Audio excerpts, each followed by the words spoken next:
Welcome back to the dopest show you won't get sick of. I'm Spencer.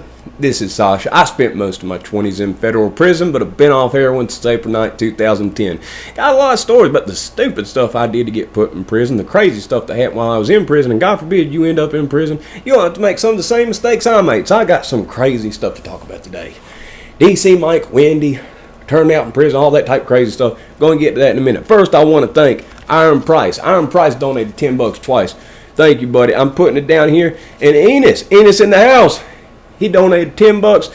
I had $10 down there before from Iron Price, but my fiance, I think she took it out, so I just went ahead and put an extra 20 down there. I'm going to keep that down there for the Junkie with a Monkey Fund. Listen at the end for more of that. But thank you, Enos. Thank you, Iron Price. I really do appreciate you guys. And it's going to go to something that's going to help this thing.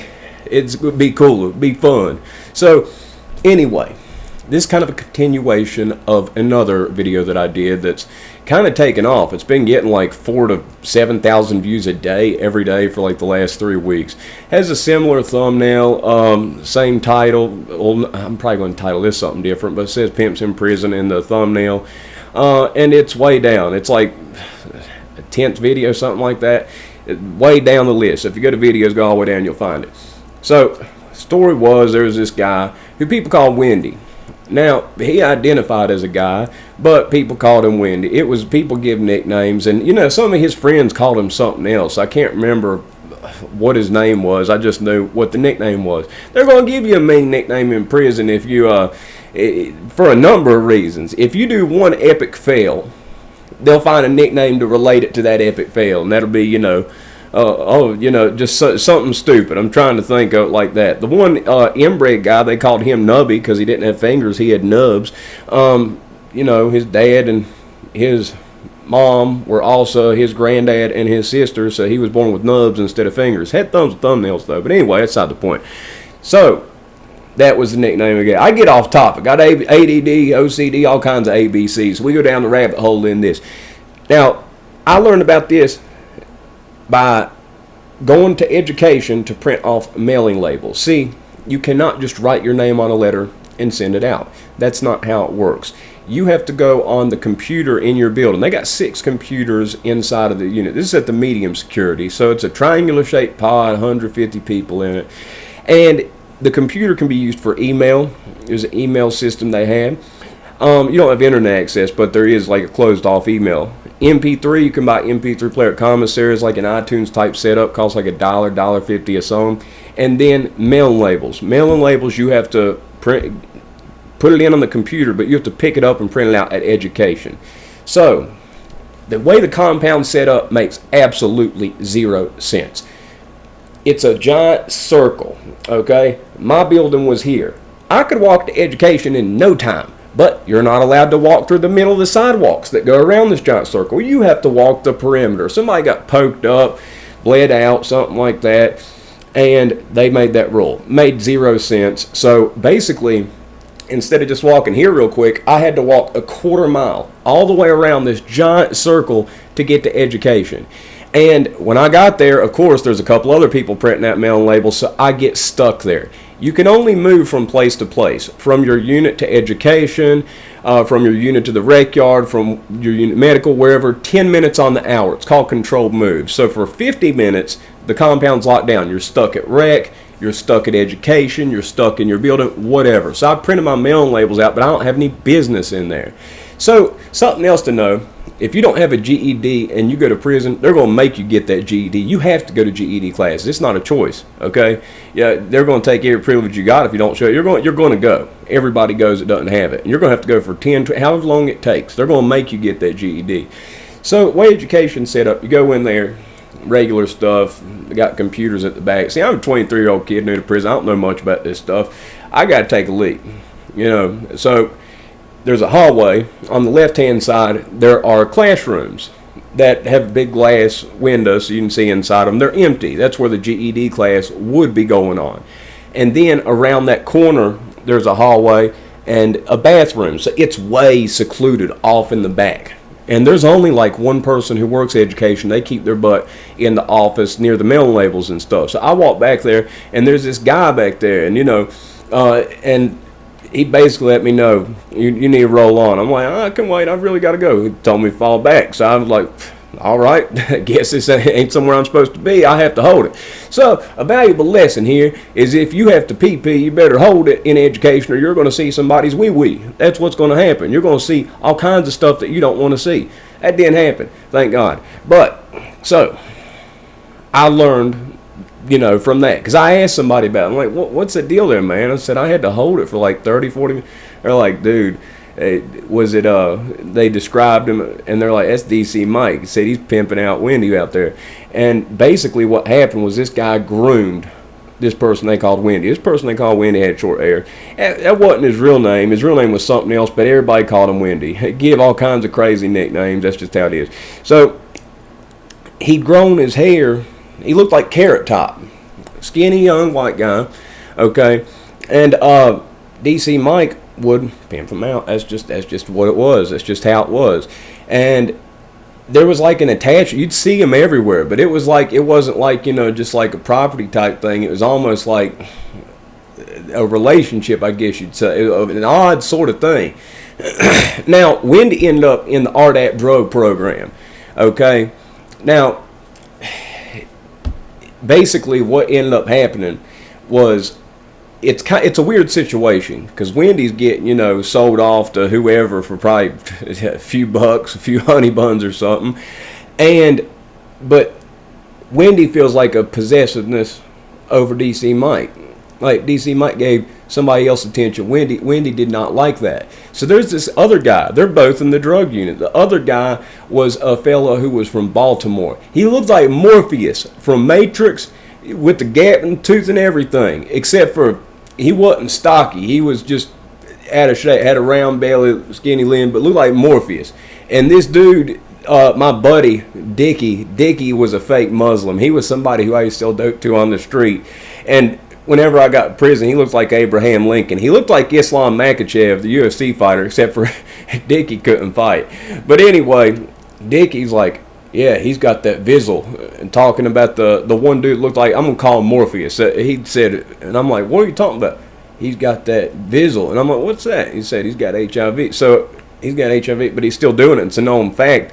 I mean, it's pretty scary stuff with this disease and stuff. But anyway, I got to know who Morpheus was because Morpheus, the RDAP drug program, people get into programming. So basically they tell on each other to get you punishments in a timeout chair. You might get 3 booths is what they call it, where you have to sit in a chair for an hour with an empty chair in front of you with a notebook. Anybody that decides to sit down, you got to write down what advice they say.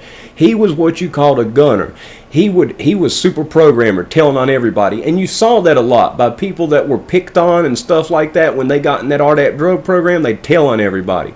One day I was being a little bit loud and I saw him. He was with the paper. He wrote my name down. Somebody said, you might go talk to him. And you had to be careful going and saying something about it because if you did that, they could write you up a second time and get you more punishments for asking them about it. So I was like, did I do something wrong, man? I said, I'm new here.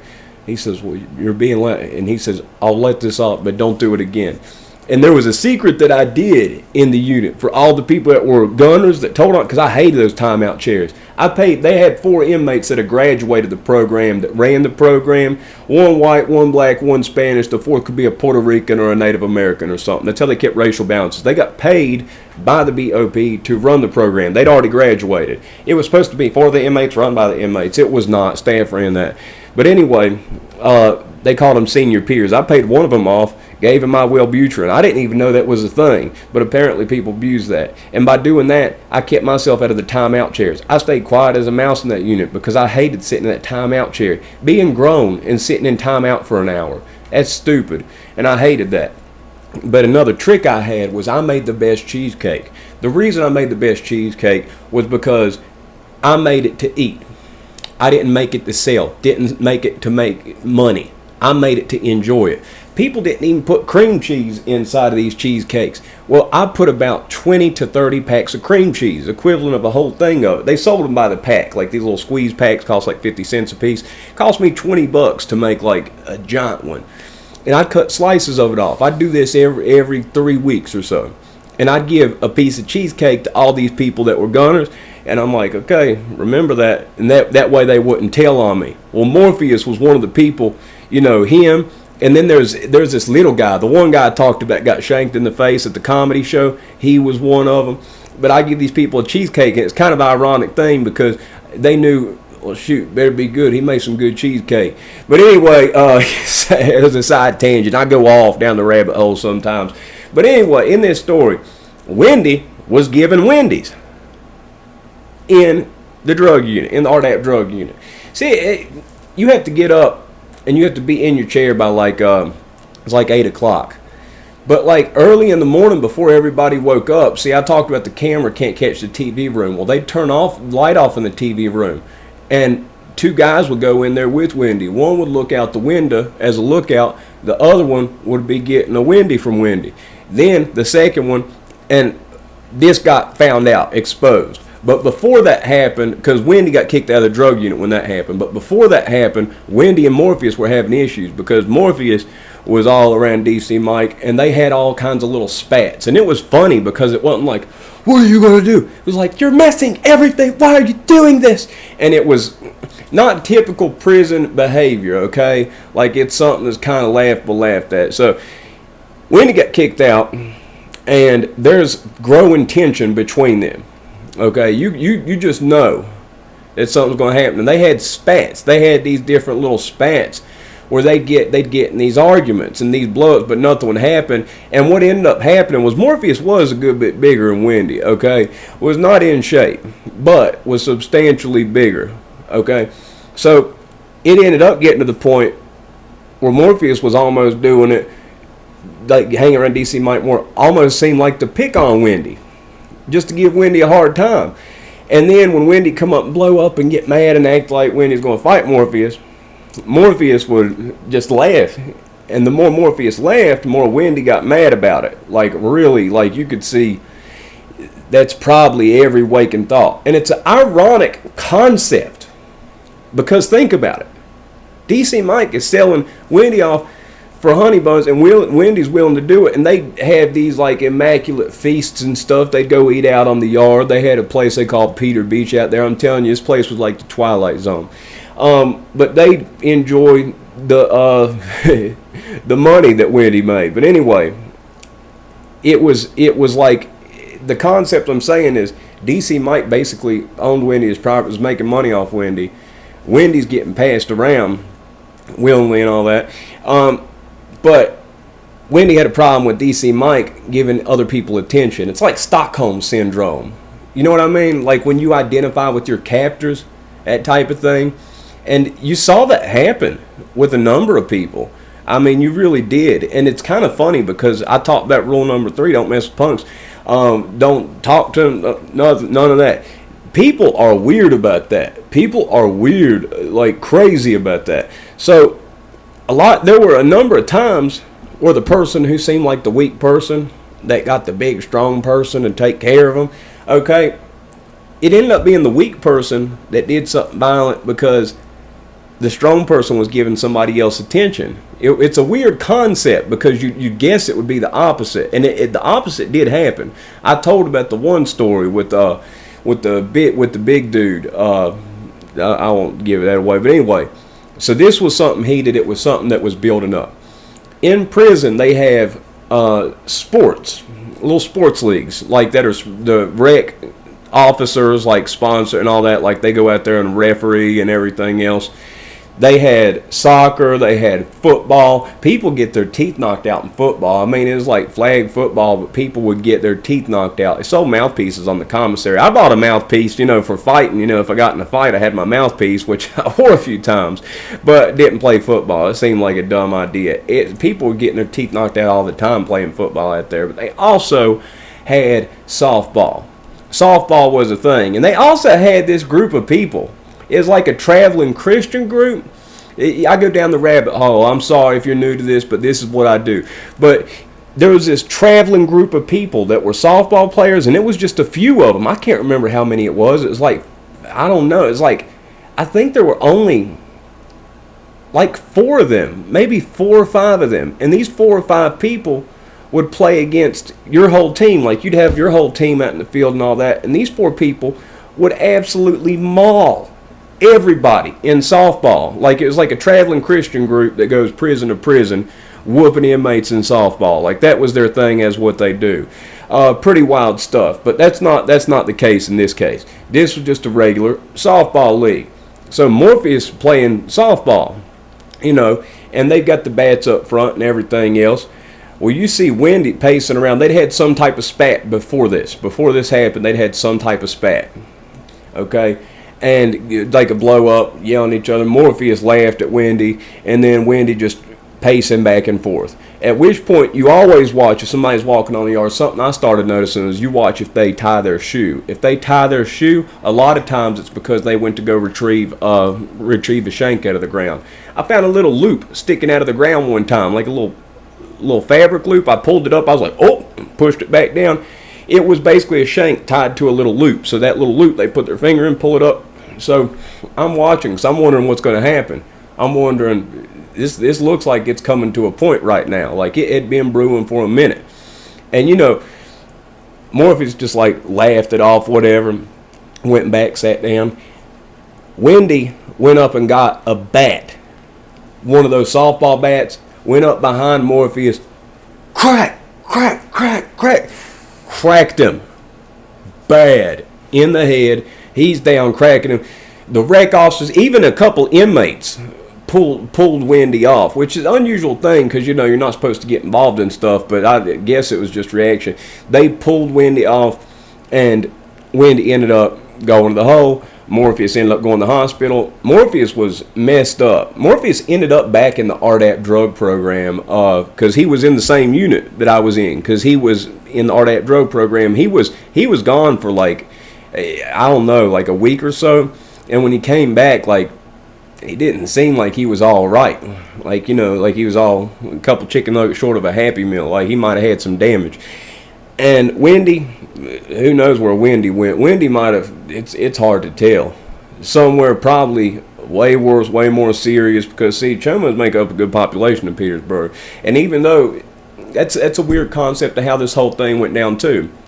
Like I talked about, there aren't PC or SNY yards or any of that. They mix and match. So even though 40% of the population is Chomos, and then like another 10 or so percent are like gang dropouts from everywhere else, a lot of people are local. DC, Maryland, Virginia, North South Carolina, West Virginia, Tennessee, Kentucky. People from those areas end up in Petersburg. So a lot of the people that are Chomos and other people got beat up other places that are weak. The people that are just there because they're local, the predators see them as easy target. So it kind of ends up in an ironic situation, because in other prisons where a lot of this stuff wouldn't stand, you've got such a population of weirdos and messed up people that the people that are predators, it's like fish in a barrel. Like it's something insane, because the rate of stuff that happened there, of predators on people and stuff like that, was higher than I've heard at any other place. And it's an ironic concept because there were so many weak, lame, messed up people there, and you'd guess that would make for like a softer yard, but there was actually a tremendous amount of violence, and they always had to keep it under. They never locked it down because they'd have to tell regional, and they have to appear to have it under control at all times. But after that incident, the softball, that was gone. That softball league, that was scratched. A lot of people were upset about that. That's a thing. Whenever like something like that happened, it was scratched. And that's another concept. At the low security, they had weights. Never, ever did any. That was kind of like a known thing. You don't do that. It wouldn't be a matter of if you did that, something happened. If you did that, people would rush you and stop you from doing it. And there was a time that happened where somebody was about to do something on the weight pile, but no, nothing ever happened on the weight pile during the time I was there. So yeah, rule number 3, crazy stuff. DC Mike, you see him around that Morpheus sometimes, not as much as you'd guess. You'd guess they would have just went off and been an item after the whole thing with Wendy happened, but not really as much. And you saw DC Mike with all these other ones. There's this little Filipino-looking Mexican fella that looked like a child. That was one of the main ones that he was around after that. Dude was probably like, I don't know, 100 pounds and like 5 foot tall. And that's weird too. You picked somebody that looked like a kid, and Wendy looked like a kid too, for real. Really young and looked like a high school kid. So even though DC Mike wasn't in there for any type of chomo stuff, is in there for selling dope, whatever. Look at those behaviors. Just because people are in there for something that's not chomo related doesn't mean they can't still be messed up in the head. Doesn't mean they can't have some stuff going on. Anyway, if you liked the video, if you've watched it this far, if you think I've earned it, press the like button. If not, 20 minutes and 24 seconds of your life gone, in which you'll never get back, and for that I'm truly sorry. So anyway, I was talking about this couple bucks and stuff for donation that I'm putting here. Junkie with a monkey, it's an idea I had about getting a pet monkey. The only thing that stopped me from it, my fiance laughs about me, is I have to see how Sasha do around it. I'd have to get Sasha around it and see it, because this is not funny. I know it comes across funny, but I get this horrifying image in my head of a monkey in a little tiny tuxedo with a little hat with a little spinny cap on top, dead on the carpet, just mauled because Sasha got it. That terrifies me. I know that sounds like completely foolish and ridiculous, but like that almost makes me like choke up and tear up. And I got to see how she does around it, but figure that out. Also with this, something I thought about doing with some of these people, I've talked about doing phone interviews. I'm working on the video thing. I'll figure that out. Simon from the UK, as my buddy, whenever I get that going on, people like him, I'll do some stuff on here like that. I want to get it right though, because I've seen so many interviews that are done that just terrible visual, terrible audio. I don't want to do that. If I do this, I'm kind of obsessive about certain things like that, so I want to get that right. But something I can do right now completely is I can do a phone conversation, in which would be crystal audio, clear audio, with people like the guy I talked about, Gene, baddest dude I met in prison. That's a wild story. If you go down, I think it says baddest dude I met in prison. Or Caribbean drug lord Sean Pentard. He had a 500 kilo coke conspiracy. Incredible, crazy stories. If I were to give them a few bucks to call, and I think that'd be interesting, because these guys are like criminal legends, like legends of the underworld. And if I could have conversations with them, I think that would just be wild. I think it would be interesting. It would be incredible. It would almost be like historical and like prison criminal type stuff to have like some of these people that I would like to do that with, that I knew that was friends with.